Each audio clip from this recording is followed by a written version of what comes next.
BJP की B team है मजलिस Ittehadul Muslimeen BJP के हाथों बिक चुकी है। ओ खरीदने वालों, ओ बोली लगाने वालों, बोलो तुम्हारी कीमत कितनी गए। अलहाज अकबरुद्दीन अवैसी साहब तुम्हें खरीदने के लिए तैयार गए।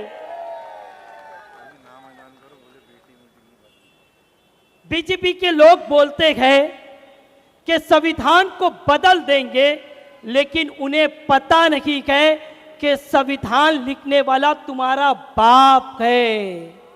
सबको पता है कि बाप बदली नहीं होता, बाप तो बाप रहेगा, बाप तो बाप रहेगा। आइए बिला ताखीर अब मैं मजलिस इत्तेहादुल मुस्लिमीन के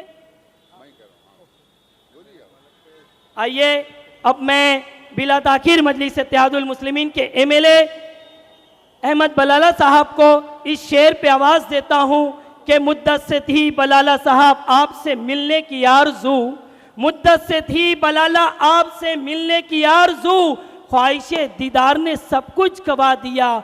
किसी ने खबर दी कि बलाला आधी रात को आएंगे, जोगेश्वरी लोगों ने इतना उजाला किया कि घर तक जला दिया। अस्सलामु अलैकुम वरहमतुल्लाहि वबरकातुहू।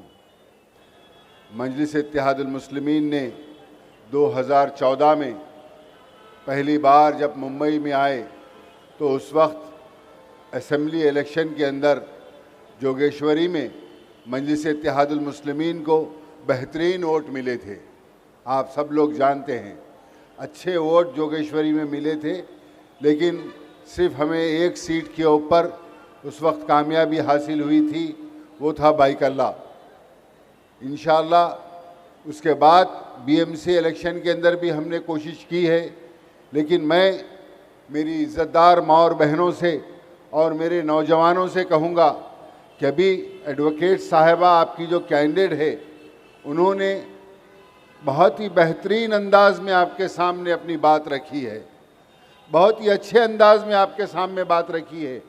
एक बेहतरीन उम्मीदवार मजलिस इत्तेहादुल मुस्लिमीन ने आपके दरमियान में भेजा है।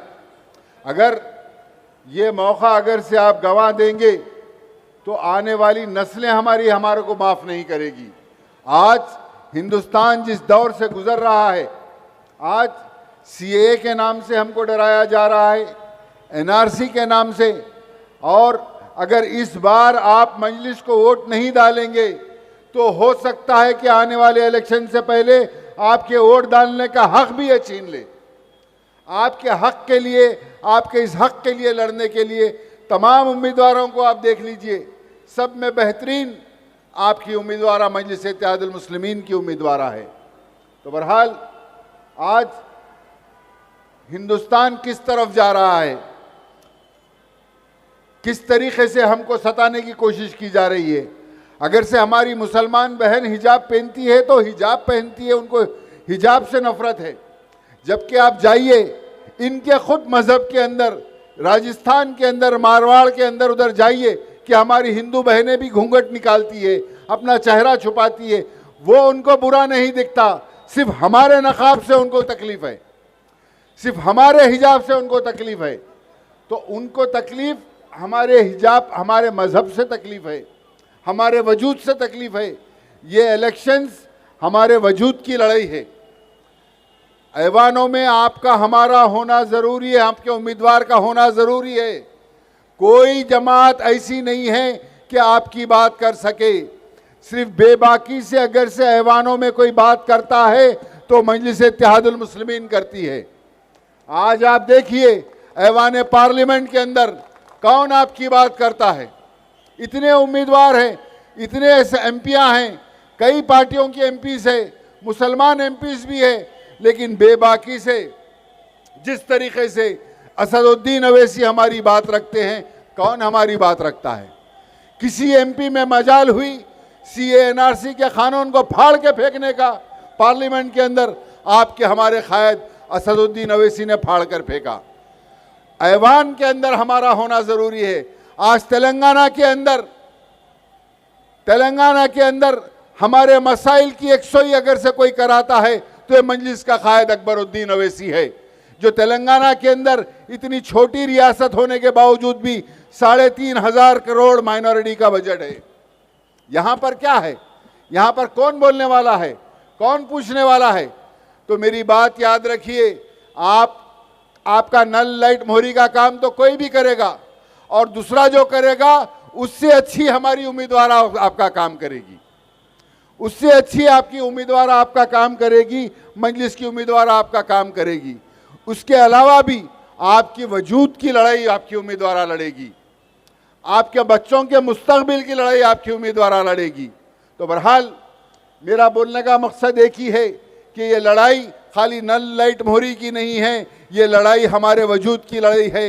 हिंदुस्तान को किस मोड़ पर लेकर जा रहे हैं ये लोग आप देख रहे हैं। संघ परिवार और बीजेपी और तमाम जमातें, इन लोग जो मिसाल सेट कर रहे हैं, कल के रोज हिंदुस्तान के अंदर चाहे कांग्रेस आ जाओ या कोई हुकूमत आ जाओ, लेकिन बीजेपी जिस तरीके से मिसाल सेट करके सब चीज सेट राइट कर रही है, उनके हिसाब से हर कोई उसको फॉलो करेगा। और उनके खिलाफ लड़ने के लिए आपके उम्मीदवार ऐवानों में होना ज़रूरी है। आपके कानून ऐवानों में बनते हैं। तो बहरहाल मेरी इज़्ज़तदार माँ और बहनों से और नौजवानों से यही कहूँगा कि एक अच्छी उम्मीदवार है मजलिस की, और आपके सामने एक अच्छा मौका है। इस मौके को हाथ से मत गवाइए। आप ये समझिए जोगेश्वरी के नौजवान और मेरी बहनें कि वो नहीं, आप खुद एक उम्मीदवार है मजलिस के, और हर एक मिलकर वोट डालकर मजलिस को कामयाब करिए। शुक्रिया, अस्सलाम वालेकुम। का माहौल पैदा किया जा रखा है, ये कहा जा रखा है कि हिंदू खतरे में गए।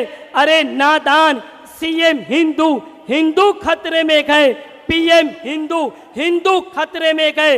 इसी मुंबई की सरजमीन से मैं हिंदुस्तान की आवाम से कह रखा हूं कि 5 साल के लिए मुसलमान को बैठा दीजिए। हिंदू खतरे में नहीं रहेगा, हिंदू भी तरक्की करेगा, मुसलमान भी तरक्की करेगा और हिंदुस्तान भी तरक्की करेगा। मेरे अजीज दोस्त और बुजुर्गों, समाजवादी का सदर, समाजवादी का एमएलए बयान दिया। हाल ही के अंदर एक मॉब लिंचिंग हुई महाराष्ट्र के जलगांव के अंदर। सुलेमान नाम के एक नौजवान को जान से मार दिया गया। तो ये लाल टोपी पहनने वाला समाजवादी का सदर बयान देता गया कि मुसलमानों से तकलीफ है, मुसलमानों से उलझन गए तो मुसलमानों को मार दो, जहर दे दो। सुनो लाल टोपी पहनने वाले, जब तक अकबरुद्दीन अवैसी साहब जिंदा गए, किसी की औकात नहीं गए कि मुसलमानों को जहर देके दिखा सके। अगर जलगांव के अंदर सुलेमान को मारा गया, सुनो लाल टोपी पहनने वाले एमएलए, अगर मैं उस एमएलए की जगह होता तो ये बयान नहीं देता।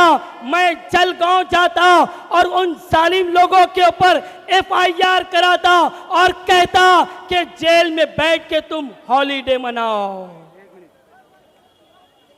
जोगेश्वरी के तमाम मुसलमान, हिंदू भाई, तमाम हर जातों मजहब के लोगों, मैं आपके तरफ से हमारे दिल अजीज, हमारे सरपरस्त अकबर साहब का शुक्रिया अदा करता हूं।